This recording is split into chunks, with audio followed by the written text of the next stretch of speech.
Good morning, welcome back to my channel GS world group संदेश।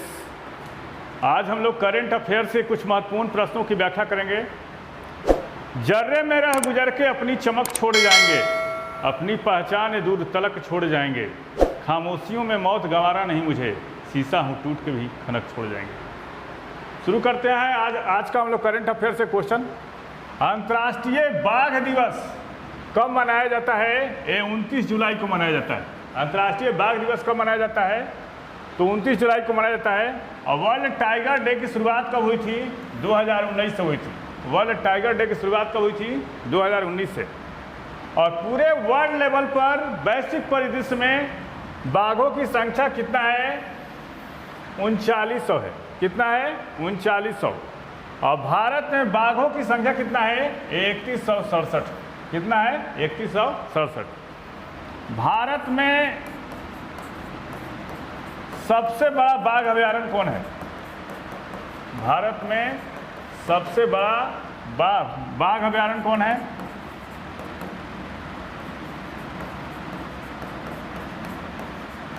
नागार्जुन अभयारण्य। कौन है? नागार्जुन अभयारण्य। भारत में सबसे बड़ा अभयारण्य बाघ अभयारण्य कौन है? नागार्जुन है। अब देख लेते हैं, दिवस से संबंधित क्वेश्चन है तो देख लेते हैं। 1 जुलाई को कौन सा दिवस मनाया गया? 1 जुलाई को मनाया गया चिकित्सक दिवस। चिकित्सक दिवस मनाया गया 1 जुलाई को। कौन सा दिवस? चिकित्सक दिवस। 1 जुलाई को और कौन सा दिवस मनाया गया? चार्टर्ड अकाउंटेंट दिवस। चार्टर्ड अकाउंटेंट दिवस। चार्टर्ड अकाउंटेंट दिवस। चार्टर्ड अकाउंटेंट दिवस। 2 जुलाई को कौन सा दिवस मनाया गया? 2 जुलाई को विश्व खेल पत्रकार दिवस। विश्व खेल पत्रकार दिवस। विश्व खेल पत्रकार दिवस। 2 जुलाई को कौन सा दिवस? विश्व खेल पत्रकार दिवस। 6 जुलाई को कौन सा दिवस मनाया गया? विश्व जूनोसिस दिवस। विश्व जूनोसिस रोग दिवस।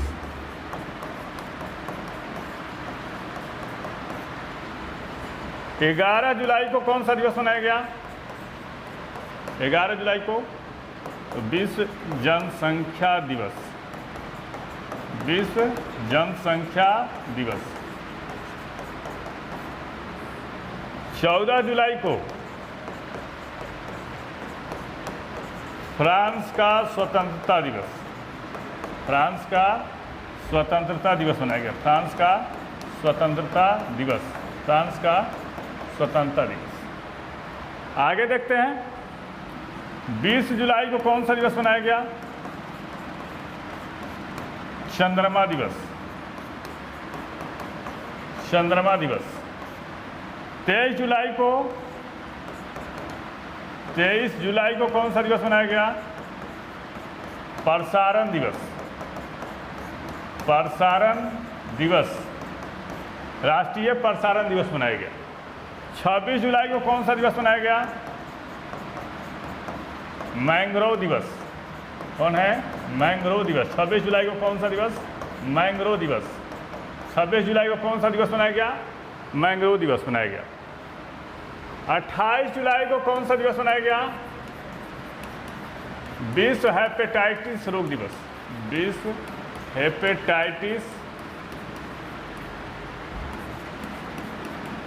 रोग दिवस। विश्व हेपेटाइटिस रोग दिवस। 27 जुलाई को कौन सा दिवस मनाया गया? 27 जुलाई को सीआरपीएफ का स्थापना दिवस। सीआरपीएफ का स्थापना दिवस। सीआरपीएफ का स्थापना दिवस मनाया। तो इतना सारा कंटेंट है, आप लोग इसका स्क्रीनशॉट ले लेंगे।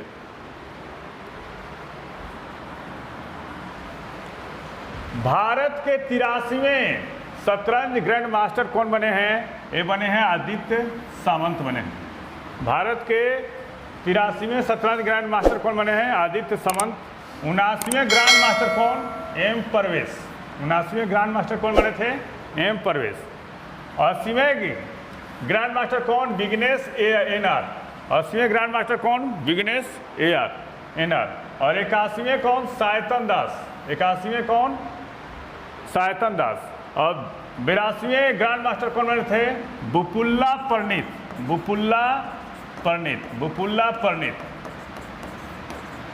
परिणित। और रूस, फ्रांस, सूडान का राष्ट्रीय खेल क्या है? यह है शतरंज है। रूस, फ्रांस, सूडान का राष्ट्रीय खेल क्या है? शतरंज है। और ग्रैंड मास्टर जो 2500 एलो रेटिंग को पार करता है, 2500 एलो रेटिंग को जो पार करता है,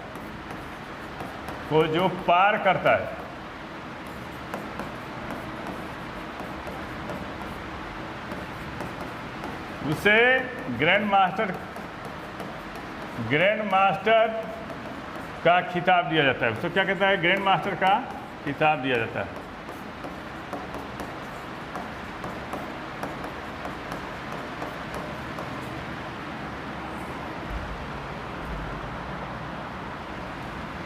दक्षिण अफ्रीका में भारत का राजदूत किसको नियुक्त किया गया है? प्रभात कुमार को नियुक्त किया गया है। और सीरिया में भारत का राजदूत किसको नियुक्त किया गया है? इरशाद अहमद को नियुक्त किया गया। और नए नए राजदूत नियुक्त हुए तो देख लेते हैं। लिथुआनिया में भारत का राजदूत किसको नियुक्त किया गया है? लिथुआनिया में भारत का राजदूत किसको नियुक्त किया गया है? देवेश उत्तम को। लिथुआनिया में भारत का राजदूत किसको? तो देवेश उत्तम को नियुक्त किया गया है। नए नए राजदूत। इंडोनेशिया में भारत का राजदूत किसको नियुक्त किया गया है? इंडोनेशिया में भारत का राजदूत किसको नियुक्त किया गया है? इंडोनेशिया में भारत का राजदूत संदीप चक्रवर्ती को। किसको? संदीप चक्रवर्ती। इटली में भारत का राजदूत कौन है? ये भी देख लेते हैं। इटली में भारत का राजदूत किसको नियुक्त किया गया है? नीना मल्होत्रा। ये पूछ सकता है क्वेश्चन आपको। ये बेहतरीन कंटेंट है, आप लोग इसको देखेंगे। दक्षिण अफ्रीका में भारत के राजदूत प्रभात कुमार को नियुक्त किया गया है। सीरिया में भारत के राजदूत इरशाद अहमद को। लिथुआनिया में देवेश उत्तम को। और हाल ही में इंडोनेशिया में भारत का राजदूत नियुक्त किया गया संदीप चक्रवर्ती को। नए नए राजदूत की नियुक्ति है। और इटली में भारत का राजदूत कौन है? नीना मल्होत्रा।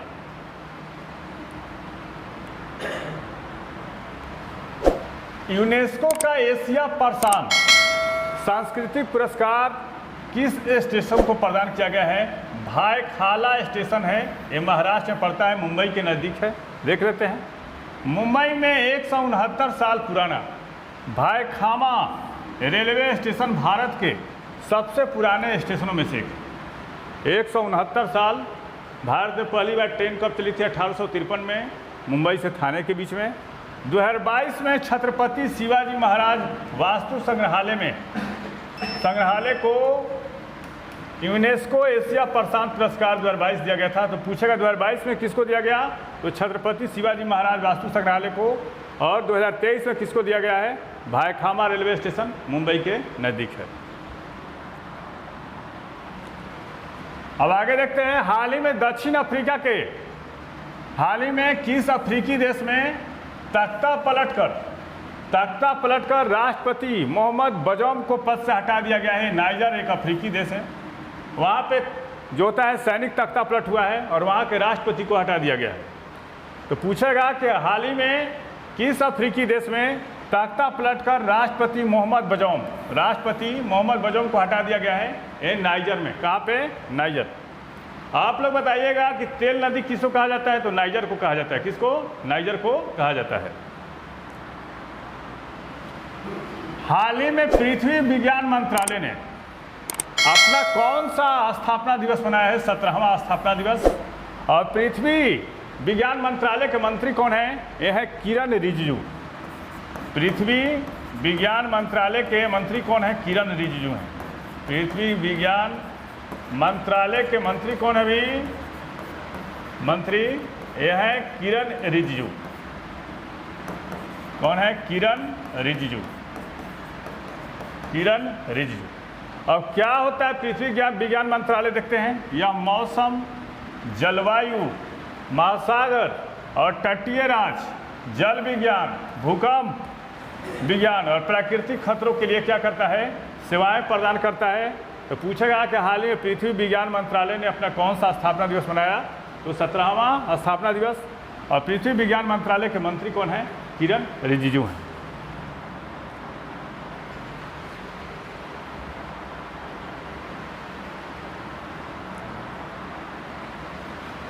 कंबोडिया के नए प्रधानमंत्री कौन होंगे? हुन मैनेट। देखते हैं कंबोडिया। कंबोडिया के 38 साल तक प्रशासक रहे थे हन सेन। 38 साल तक प्रशासक कौन रहे? हन सेन। और उन्हीं के बड़े लड़के हैं कौन? हुन मैनेट, जो कंबोडिया के नए प्रधानमंत्री होंगे। और कंबोडिया की राजधानी कहाँ है? नोम पेन है। कंबोडिया की राजधानी कहाँ है? Phnom Penh.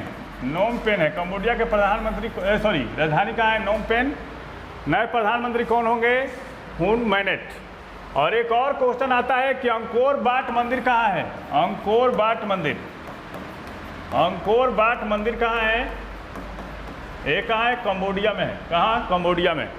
और अंकोर वाट मंदिर पूछता है किस देवता को समर्पित है? ये विष्णु को समर्पित है। किसको? विष्णु को समर्पित है। बनाया किसने था इसको? तो सूर्य बर्मन द्वितीय ने बनाया था। सूर्य बर्मन द्वितीय ने बनाया था। कौन बनाया था? सूर्य बर्मन द्वितीय ने। आगे देखते हैं।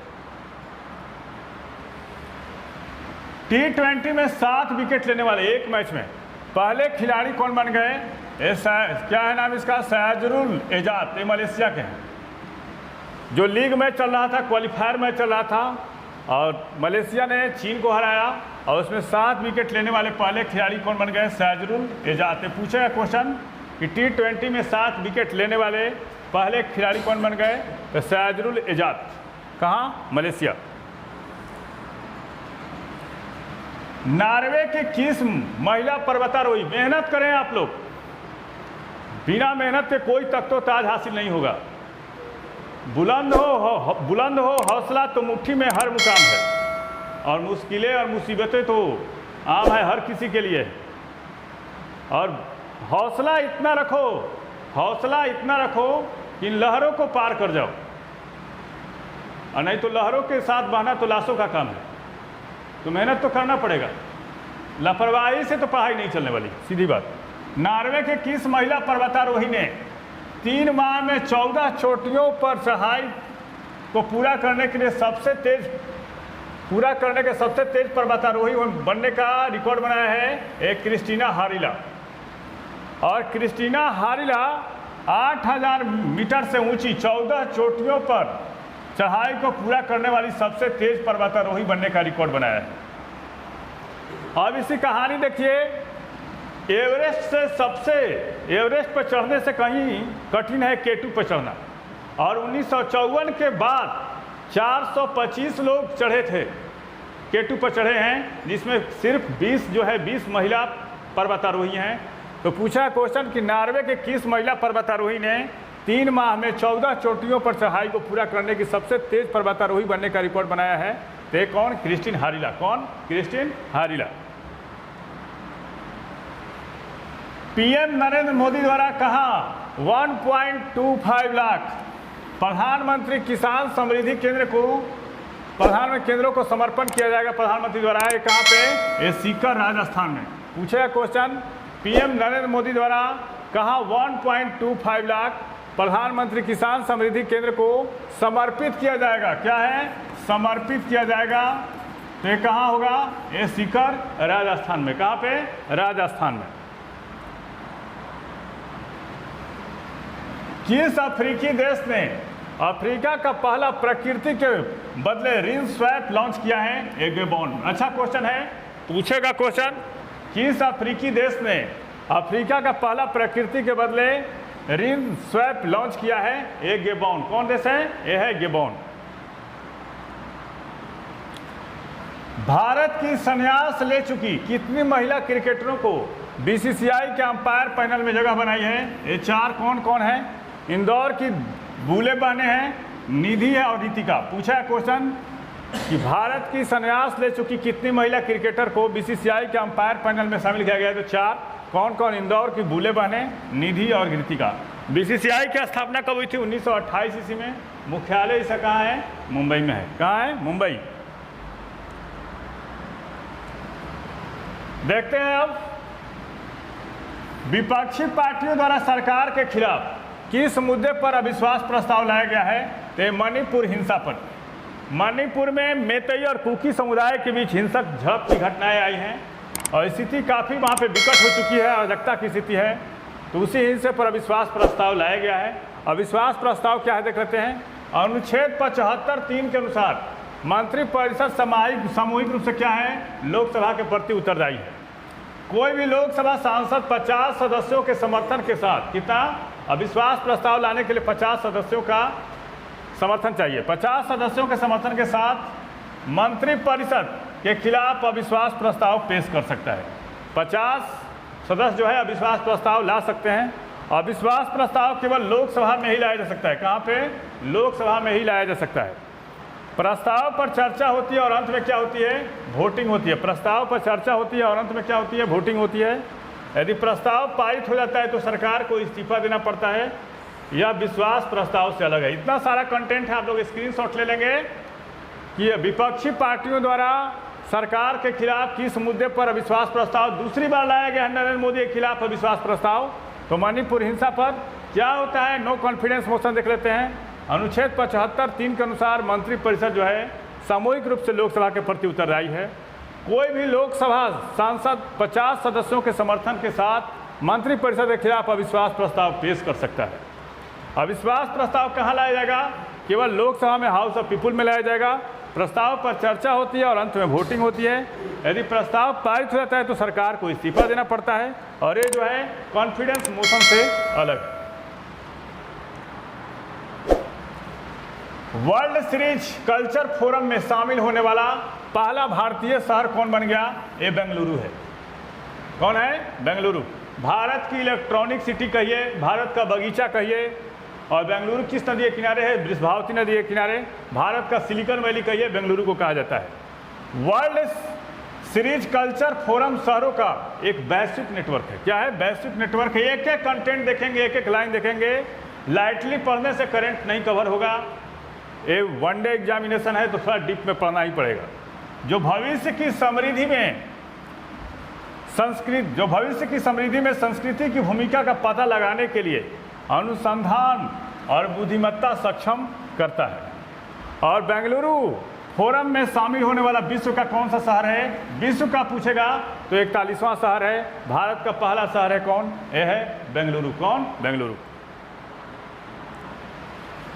प्रतिवर्ष तस्करी के खिलाफ विश्व दिवस कब मनाया जाता है? 30 जुलाई को। मित्रता दिवस भी 30 जुलाई को मनाया जाता है। मित्रता दिवस भी 30 जुलाई को मनाया जाता है। 2023 में इस दिवस की थीम क्या है देख लेते हैं। Reach every victim of trafficking, leave no one behind. क्या है थीम इसका? Reach every victim of trafficking, leave one behind.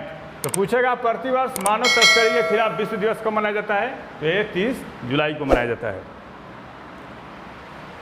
हाल ही में ऑस्ट्रेलिया के सर्वोच्च साहित्यिक सम्मान माइल्स फ्रैंकलिन साहित्य पुरस्कार 2023 से किस भारतीय लेखिका को सम्मानित किया गया है? तो शंकरी चंद्रन को सम्मानित किया गया है। इसको शंकरी चंद्रन को। ऑस्ट्रेलिया के बारे में देख लेते हैं। ऑस्ट्रेलिया तो टेलर घाटी कहाँ है? टेलर घाटी कहाँ है? यह है ऑस्ट्रेलिया में। अब पूछेगा गिब्सन मरुस्थल कहाँ है? गिब्सन और विक्टोरिया मरुस्थल कहाँ है? विक्टोरिया मरुस्थल कहाँ है? यह ऑस्ट्रेलिया में। सिडनी और डार्लिंग नदियाँ कहाँ बहती हैं? सिडनी और डार्लिंग नदियाँ कहाँ बहती हैं? यह है ऑस्ट्रेलिया में। राजधानी कहाँ है इसका? राजधानी है कैनबरा। कहाँ है? कैनबरा। कहाँ है? कैनबरा। और हाल ही में यहाँ पे कौन सा युद्धाभ्यास हुआ है? तालिस्मान सेबर। तालिस्मान सेबर युद्धाभ्यास हाल ही में कहाँ हुआ है? ऑस्ट्रेलिया में हुआ है, यूएसए और ऑस्ट्रेलिया के बीच में। ग्रेट बैरियर रीफ कहाँ है? ग्रेट बैरियर रीफ ये कहाँ है? ऑस्ट्रेलिया के उत्तरी पूर्वी तट पर। ऑस्ट्रेलिया कहाँ है? यह है ऑस्ट्रेलिया में। आगे देखते हैं, ऑस्ट्रेलिया के प्रधानमंत्री कौन है? Scott Morrison. स्कॉट मॉरिसन है ऑस्ट्रेलिया के प्रधानमंत्री। कौन है? स्कॉट मॉरिसन है। कहाँ है? ऑस्ट्रेलिया के प्रधानमंत्री हैं स्कॉट मॉरिसन। कंगारुओं का देश किसको कहा जाता है? कंगारुओं का देश ऑस्ट्रेलिया को कहा जाता है। किसको कहता है? ऑस्ट्रेलिया को कहा जाता है। आगे देखते हैं, हाल ही में विश्व के सबसे बड़े म्यूजियम देखेंगे, एक एक कंटेंट देखेंगे कितना इंपॉर्टेंट होता है। विश्व के सबसे बड़े म्यूजियम जुगे जुगीन, जुगे जुगीन भारत का उद्घाटन कहाँ किया गया? ये नई दिल्ली में किया गया है। हाल ही में विश्व के सबसे बड़े म्यूजियम जुगे जुगीन भारत का उद्घाटन कहाँ किया गया? नई दिल्ली में। और यह संग्रहालय दिल्ली में स्थित मौजूद राष्ट्रीय संग्रहालय का स्थान लेगा। राष्ट्रीय संग्रहालय की स्थापना कब की गई थी? 1985 में। और इस संग्रहालय को दिल्ली में नॉर्थ और साउथ ब्लॉक में बनाया जाएगा। दिल्ली का नॉर्थ ब्लॉक और साउथ ब्लॉक वीआईपी इलाका है, सारे मंत्रालय वहाँ पे। यह दुनिया का सबसे बड़ा संग्रहालय होगा जिसमें 950 कमरे होंगे। कितना होगा? 950 कमरे होंगे। यह 1.17 लाख वर्ग किलोमीटर तक फैला होगा। इस संग्रहालय में 5000 वर्षों से अधिक की भारत की सभ्यता संस्कृति को प्रदर्शित करने के लिए 8 विषयगत खंड होंगे। तो पूछेगा कि हाल ही में विश्व के सबसे बड़े म्यूजियम जुगे जुगीन भारत का उद्घाटन कहाँ किया जाएगा? तो नई दिल्ली में किया जाएगा। इसका आप लोग स्क्रीनशॉट ले लेंगे, बहुत मेहनत से कंटेंट आता है। हाल ही में चीन द्वारा अरुणाचल प्रदेश के भारतीय नागरिकों को किस प्रकार के वीजा जारी करने से दो पड़ोसी देशों के बीच विवाद और कूटनीतिक तनाव उत्पन्न हुआ है? Staple visa. हाल ही में चेंगदू में वर्ल्ड यूनिवर्सिटी गेम्स हो रहे हैं। अरुणाचल प्रदेश के 8 वुशु खिलाड़ियों को चीन ने स्टेपल वीजा जारी किया। तो उसी के चलते दोनों देशों के बीच गतिरोध और कूटनीतिक तनाव की स्थिति उत्पन्न हो गई है। तो देखते हैं स्टेपल वीजा होता क्या है। ये सारा कंटेंट जो है पीसीएस लेवल का है, अगर अच्छा से पढ़े तो। यह एक बिना मोहर वो लगा हुआ कागज का टुकड़ा होता है। स्टेपल वीजा क्या होता है देख लेते हैं। जो पासपोर्ट के एक पृष्ठ पर पिन या स्टेपल द्वारा जुड़ा होता है और इसीलिए इसे स्टेपल वीजा कहा जाता है। इसे इच्छा अनुसार फाड़ा या अलग किया जा सकता है और यह नियमित वीजा से अलग होता है जिसे जारी करने वाला प्राधिकारी द्वारा पासपोर्ट पर चिपकाया जाता है।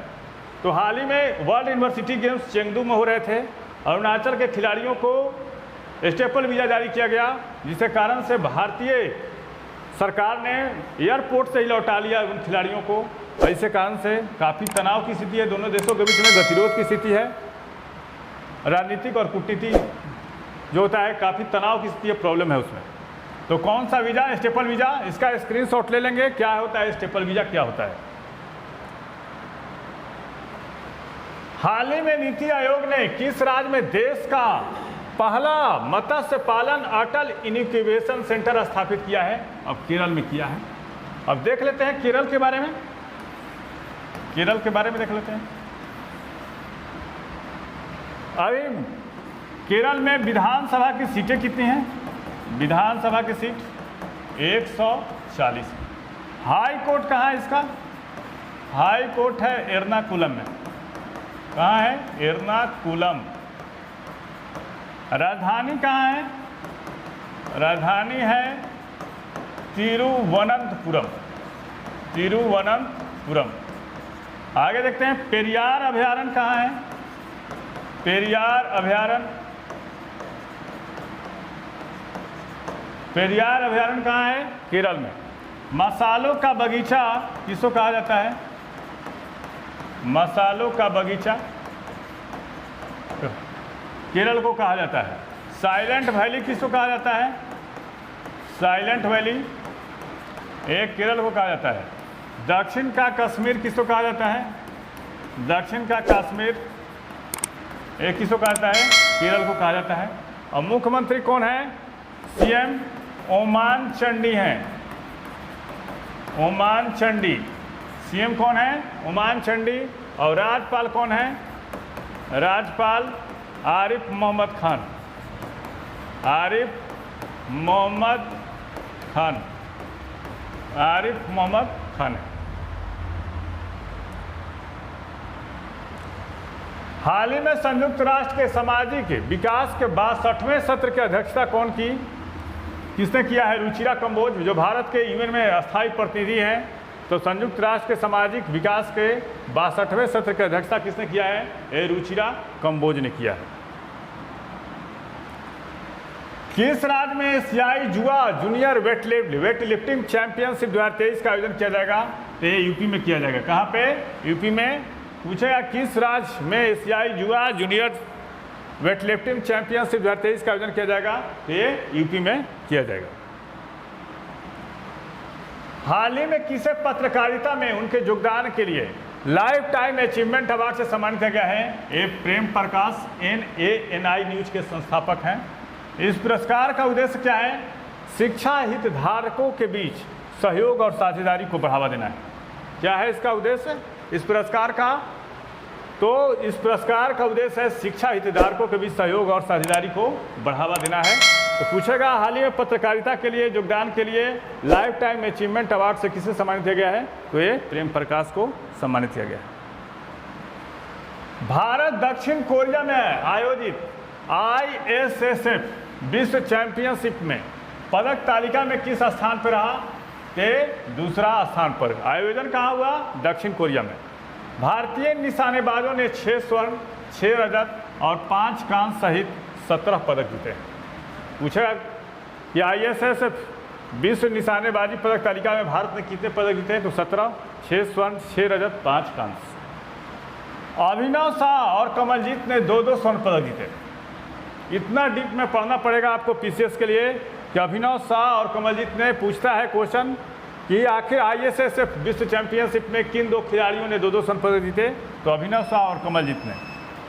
सान्याम ने महिलाओं की 10 मीटर एयर पिस्टल स्पर्धा में स्वर्ण सहित 3 पदक जीते हैं। कितना? सान्याम ने महिलाओं की 10 मीटर एयर स्पर्धा में जो होता है स्वर्ण सहित 3 पदक जीते हैं। अदानी ट्रांसमिशन लिमिटेड ने अपना नाम परिवर्तित करके क्या रखा है? Adani energy solutions limited. क्या है इसके बारे में देख लेते हैं। अदानी एनर्जी सॉल्यूशंस पूर्ववर्ती अदानी ट्रांसमिशन देश की सबसे बड़ी निजी ट्रांसमिशन कंपनी है और जिसकी उपस्थिति कितने राज्यों में है? 14 राज्यों में। कितना? 14 राज्यों में।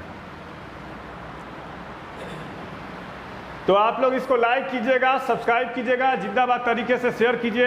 इतना मेहनत से कंटेंट लाते हैं, आपका अपना चैनल है तो ज़रूर मेहनत कीजिए आप लोग भी, और हम भी मेहनत करते हैं। आप लोग अच्छे से रहिए, पढ़िए मन लगा के।